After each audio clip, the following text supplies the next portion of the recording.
Dans cette vidéo, je commente rapidement ma solution à l'exercice 3.1.10 du livre de Séguin. Donc, c'est dans la même lignée que les problèmes 3.1.8, 3.1.9.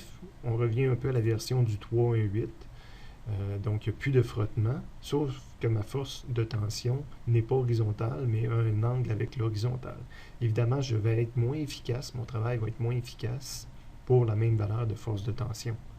Quoiqu'ici, on a augmenté la force de tension, on a triché le problème un petit peu. Parce qu'on avait toujours une force de tension qui était égale à 4 newtons si j'ai bonne mémoire. Et j'ai mauvaise mémoire. Dans le 3.1.8, 3.1.9, c'était 3 newtons. Mais là, on a 5 newtons, mais on a un angle qui a été judicieusement choisi. J'ajoute même des décimales parce que dans le fond, l'angle qu'il aurait voulu donner, je pourrais être encore plus précis que ça, c'est l'angle d'un triangle 3, 4, 5. Donc, il y a 5 de long parce qu'il va y avoir une composante en Y de 4 puis une composante en X de 3. Ce qui fait qu'on va retomber exactement sur la même version que le 3.1.8. Je vais tirer avec 3 newtons. Mais dans les faits, j'avais plus de force que dans les problèmes précédents. Donc, le problème est très similaire en termes de stratégie.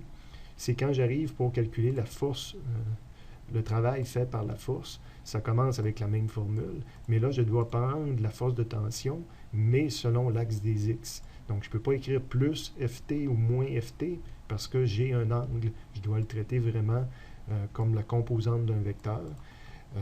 Donc, la composante selon X d'un vecteur. Puis quand on met justement ça, qu'on fait notre module de 5 fois le cos de l'angle de 53,13, ben je retombe que je suis à 3 newtons. Ce qui fait que dans les faits, je vais arriver à la même réponse que tantôt, mais j'utilisais une force plus grande. En B, on refait la même chose, mais avec une vitesse initiale plus grande.